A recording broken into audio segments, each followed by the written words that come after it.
그래서 안 되겠다. 나를 배려하자. 나에게 스트레스를 주지 말자. 어머니, 그거 너무 많아서요. 요만큼만 가져갈게요. 그 친구가 저한테 처음 보내준 선물이었거든요. 그래서 고민이 되는 거예요. 이걸 말을 하고 바꿔달라고 해야 되나?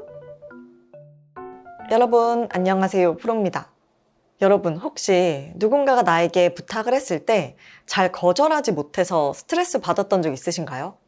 아니면 어떤 문제 상황에 대해서 내 의사를 제대로 표현하지 못해서 손해를 보거나 그냥 답답하게 넘어간 적 있으신가요? 예를 들면 다른 사람의 일을 떠맡아 하느라 야근을 했다거나, 식당에서 다른 메뉴가 나와도 그냥 참고 먹는다거나, 미용실에서 머리 이상하게 자르고 있는데 말 못하고 있다가 예, 괜찮아요 하고 나온다거나. 저도 예전에는 거절하는 게 너무 힘들고 뭔가 불편한 점에 대해서 얘기하는 게 되게 어려웠거든요. 얘기하려 하면 가슴이 좀 울렁거려가지고, 그리고 예의가 아닌 것 같기도 하고 내가 좀 못된 사람처럼 보이기도 하고 그랬는데, 제가 딱 3가지 마인드를 갖추고 나서 할 말을 좀 하는 사람으로 바뀌었거든요. 100%는 아니지만 예전에 한 30% 말했다면 지금은 그래도 한 80% 정도는 말하지 않나. 이 3가지 마인드를 오늘 알려드리겠습니다. 이걸 기억하시면 훨씬 편한 마음으로 의사표현을 더 잘 할 수 있을 거예요. 할 말 잘하는 사람이 되기 위한 첫 번째 마인드셋은요, 나를 먼저 배려해야 한다 입니다. 제가 예전에 지인의 부탁을 거절하지 못해서 어떤 일을 대신해 준 적이 있어요. 글을 좀 써주는 거였는데 이걸 쓰다 보니까 생각보다 시간과 노력이 많이 들어가는 거예요. 나도 바쁜데 내 거 아닌데 대충 할 수도 없고. 제가 그때 그것 때문에 고생을 좀 하다가 무슨 생각이 들었냐면, 내가 지금 뭐 하고 있는 거지? 상대를 배려한답시고 지금 나를 배려를 안 했잖아. 상대의 스트레스 줄여주는 것까지는 좋은데 지금 그 스트레스를 온전히 내가 감당하고 있는 거잖아요. 내가 나를 지켜줬어야 됐는데 그러지 못했다는 생각이 들더라고요. 그전에도 이런 비슷한 상황이 종종 있었거든요. 제가 거절을 못해서. 그게 좀 쌓여왔었나 봐요. 그래서 그때 제가 결심을 했죠. 앞으로는 나를 먼저 배려해야겠다. 그리고 여러분, 사실 억지로 부탁을 들어준다고 해서 상대방을 배려한 것도 아니에요. 내가 스트레스 받아봐요, 그거 하다가. 그 화살이 다 누구한테 가죠? 다 그 사람한테 다시 간다니까? 원망하게 되고. 결과적으로 배려하는 게 아니더라고요. 내가 그 순간 그냥 좋은 사람으로 보이고 싶어서 배려라는 이름으로 포장을 한 거구나 라는 생각이 들었어요. 그냥 나를 먼저 배려해서 내 의사를 분명히 밝히고, 거절할 건 거절하고, 그래야 내 마음도 지키고 상대방과의 관계도 더 건강해지겠구나 라는 깨달음이 그때 딱 왔습니다. 이거 적용한 제 얘기 하나 해드릴게요.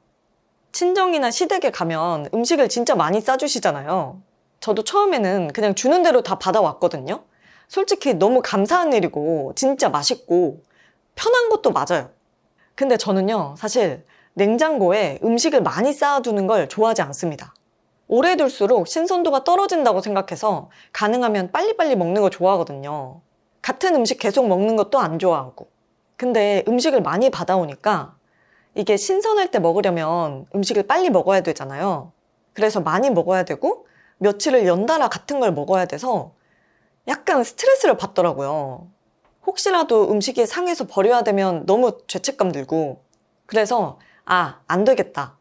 나를 배려하자. 나에게 스트레스를 주지 말자 싶어서 제 의사를 계속 밝혔어요. 엄마, 딱 2끼 먹을 것만 부탁해. 어머니, 그거 너무 많아서요. 요만큼만 가져갈게요. 그거는 10개만 가져갈게요. 이런 식으로. 죄송함을 무릅쓰고요. 그래서 요새는 많이 받아오지 않습니다. 지금은 시댁에 가면 어머님이 이건 얼마나 줄까? 그거 너가 먹고 싶은 만큼 덜어가. 이건 몇 개나 줄까? 이렇게 물어보세요. 그래서 너무 감사한 마음으로 제가 감당할 수 있는 만큼의 음식만 가져오고 있습니다. 여러분, 꼭 기억해 주세요. 나를 먼저 배려해야 됩니다. 착한 사람으로 보이기 위해서 나에게 스트레스를 주지 마세요. 내가 아니면 나를 지켜줄 수 있는 사람이 없습니다. 할 말 다 하고 살기 위한 마인드 2번째는요. 솔직한 게 더 매력있다. 내 의사를 제대로 표현하지 못하는 가장 큰 이유 중에 하나가 괜히 내가 유난스러워 보이고 뭔가 까다로워 보일 것 같아서거든요. 근데 저는 이제 시대가 바뀌었다고 생각해요. 내가 유난스럽고 까다로운 부분이 내 개성을 구성하는 요소인 것 같거든요. 그리고 그런 걸 드러내는 게 오히려 요즘 시대에는 더 맞지 않나? 라는 생각이 들어요. 오히려 당당하게 내 취향이나 기준을 밝히고 할 말은 하는 사람들이 더 매력적으로 보이더라고요. 제가 예전에 친구랑 식당에 갔는데 그 친구가 갑자기 자리를 바꿔달라는 거예요. 그래서 제가 알았어, 근데 왜? 라고 물어봤어요. 왜냐면 딱히 바꿀 이유가 없었거든. 거기나 여기나 똑같아서. 그랬더니 걔가 나는 이렇게 위에서 조명이 내리쬐면 너무 못생겨 보여. 자리 좀 바꿔줘. 이러는 거예요. 저는 그 말이 너무 웃겼어요. 사실 누구나 다 생각하는 건데 그냥 속으로만 생각하고 찝찝해하지 그렇게 솔직하게 말하지 않잖아요. 저는 그게 너무 귀엽고 솔직해 보이더라고요. 저도 남편이랑 식당이나 카페 같은 데 가면 조명 이상하면 자리 바꿔달라고 하거든요. 남편은 조명을 안 타더라고요. 아무튼 아주 인상 깊은 기억이었고, 그리고 유명인들만 봐도 그래요. 이효리 씨도 나 이효리야 잖아요. 할 말 다 하고 사람들은 그런 모습을 좋아하는 거고. 예전에 덱스가 나온 짤이 지금 화제가 됐던 적이 있어요. 덱스가 방송에서 옆에서 계속 술을 권하니까 한 잔만 마시겠습니다 형님 하고 입만 적시고 내려놔요. 근데 계속 권하니까 술을 한 잔 더 받아서 마시는 척 하면서 자기 어깨에 다 쏟아버려요. 그래서 다 빵 터지고 넘어가는 그런 장면이 있었거든요. 굉장히 분명하고 위트 있게 의사를 표현한 거잖아요. 물론 이건 방송이고 일상생활에서는 그럴 수 없겠지만 그게 뭐 꽁트였다고 하는데 제가 풀 영상을 봤는데 저는 꽁트가 아닌 것 같았거든요. 그 순간의 장면은. 근데 뭐 꽁트든 아니든 간에 중요한 건 이렇게 명확하게 자기 기준을 드러내는 사람을 봤을 때 사람들은 오히려 멋있다, 위트 있다, 자기 소신이 명확하다 이렇게 반응을 한다는 거예요. 지금은 오히려 그런 모습을 좋게 보는 경우도 많은 것 같아요. 다시 한번 정리할게요.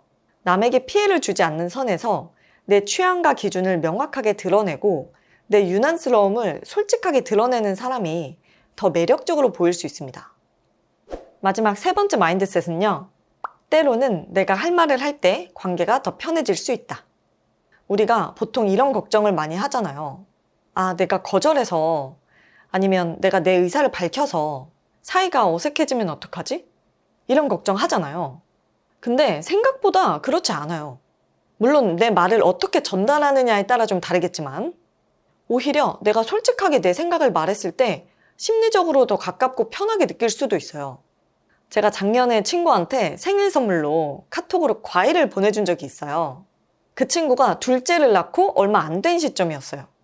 제가 너 다른 과일 좋아하면 내가 바꿔줄게 하면서 선물을 보냈는데 친구가 그러면 혹시 과일 말고 다른 걸로 받아도 되겠냐는 거예요. 밥도 겨우 먹는다고. 애가 둘이니까 과일 먹을 시간도 없는 거죠. 그래서 제가 당연하지. 그러면 올리브영 상품권 같은 거 어때? 이랬더니 너무 좋다고 해서 그걸로 보내준 적이 있었거든요. 근데 사실 누군가에게 뭔가를 받았을 때 그게 마음에 안 들 때 다른 걸로 바꿔달라고 하기가 쉽지 않잖아요. 저도 그런 경험이 처음이었어요. 제가 뭐 줬을 때. 근데 처음에 약간 당황했지만 오히려 좋더라고요. 상대가 원하는 거 줄 수 있어서. 이 친구의 취향도 파악할 수 있고. 그리고 나한테 이렇게 솔직하게 얘기를 해주니까 더 가까워진 것 같은 느낌도 좀 들더라고요. 내가 불편했으면 이런 얘기 못했을 거 아니에요. 진짜 웃긴 게 저도 올해 이런 일이 있었어요. 몇 주 전에 저 생일이어서 친한 동생이 저한테 카톡으로 립글로우를 선물해 준 거예요. 그 분홍색 있잖아요. 유명한 거. 각인까지 해서. 그래서 너무 고마웠는데 제가 입술이 예민해서 일반 립 종류를 못 발라요. 바르면 이런데 막 접촉성 피부염처럼 약간 일어나거든요. 그래서 저는 한 10년 넘게 천연 립스틱 종류만 바르고 있단 말이에요. 아니면 진짜 유해 성분 최소로 들어간 거. 그 친구가 저한테 처음 보내준 선물이었거든요. 그래서 고민이 되는 거예요. 이걸 말을 하고 바꿔달라고 해야 되나? 각인도 신청해줬는데? 옛날에 저였으면 절대 못했어요. 근데 그거 받아서 맞으면 다행인데 혹시 안 맞으면 그거 방구석에 굴러다닐 텐데 그것도 예의가 아니잖아요. 그래서 제가 다시 카톡으로 사실 내가 이러이러한데 혹시 올리브영 카드 같은 걸로 받아도 될까? 미안해. 너의 마음은 내 마음에 가긴 했어. 이렇게 보냈거든요. 그랬더니 걔가 또 진짜 착한 동생이거든요. 네, 바꿔드릴게요. 무쓸모보다 훨씬 낫죠? 이러면서 바꿔줬어요. 만약에 제가 작년에 경험이 없었으면 이렇게 말 못했을 수도 있는데 그때 생각보다 괜찮았어서 올해 이렇게 얘기할 수 있지 않았나. 이러고 나니까 이 동생하고 좀 더 편해진 것 같기도 하고. 나만의 생각인가? 네, 여러분 여기까지 제가 할 말은 하고 사는 사람이 되는데 도움이 되었던 마인드셋 3가지에 대해서 얘기해 보았습니다. 첫 번째, 나를 먼저 배려해야 한다. 두 번째, 솔직한 게 더 매력있다. 세 번째, 때로는 내가 할 말을 할 때 관계가 더 편해질 수 있다. 이 3가지 마인드를 장착하시면 예전처럼 남 눈치 보느라 소갈이 하지 않으실 거고요. 어디서든 당당하게 내 목소리를 내는 사람이 될 수 있을 거예요. 저도 아직 100%는 아닙니다. 진행 중. 3가지 마인드 중에 어떤 게 가장 와닿으셨는지 댓글로 많이 남겨주세요. 그럼 오늘도 영상 봐주셔서 감사드리고 영상 좋으셨다면 구독과 좋아요도 꼭 눌러주시고요. 그럼 우린 다음 영상에서 또 만나요. 안녕. 할 말은 하고 사는 사람이 되는데 도움이 되었던 마인드셋 3가지에 대해서 알아봐.